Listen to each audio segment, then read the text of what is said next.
Ano nga ba ang plano ng SBP pagkatapos ng Asian Games?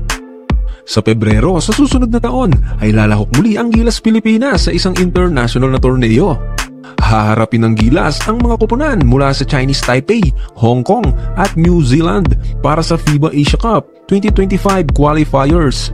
Ito ay parehong torneo na sinalihan ng Pilipinas na isinagawa sa isang bubble setup sa Clark, Pampanga, kung saan ang mga batang miyembro ng koponan sa ilalim ng pamumuno ni Coach Tab Baldwin ang isinabak ng SBP. Dito mismo, tinalo ng Gilas Pilipinas ang South Korea hindi isang beses kundi 2 beses.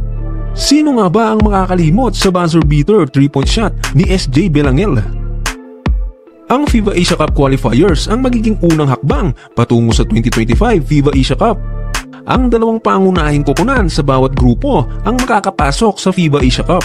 Sa loob ng 4 na buwan, magsisimula na ang nasabing torneo.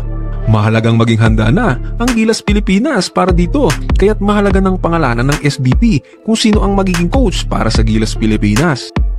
Hindi din natin tiyak kung babalik si Coach Chot Reyes o mananatili si Coach Tim Cone bilang head coach ng ating national team.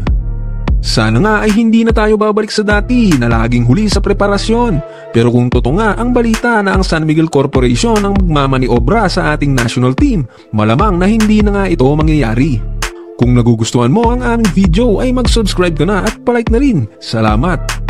Para sa mga hindi nakakaalam, nagawa na ng Pilipinas noon na ipagtanggol ang ating corona sa Asian Games. Nangunguna tayo sa basketball noong 1951, 1954, 1958 at 1962 sa Asian Games. Ngunit noong mga panahong yon, maaaring bilang sa daliri natin ang mga Asian teams na kinikilala bilang mga powerhouse sa basketball. Iba na nga ang sitwasyon natin ngayon kung saan halos lahat ay malulupit na maglaro at talagang pang-international ang kalidad ng mga laro.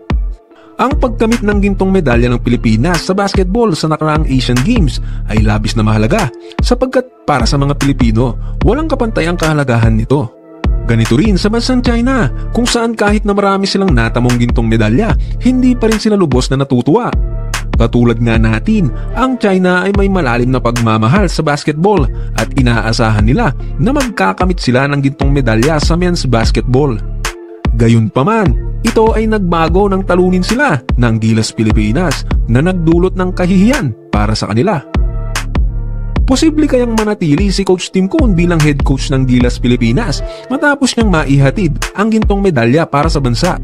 Ito ngayon ay isang mahalagang issue sa isipan ng nakararami. Subalit ayon kay Coach Tim Cone, wala pa sa kanyang isipan ang ganoon dahil ang pangunahing plano niya sa ngayon ay ang bumalik sa Ginebra upang maghanda para sa bagong season ng PBA.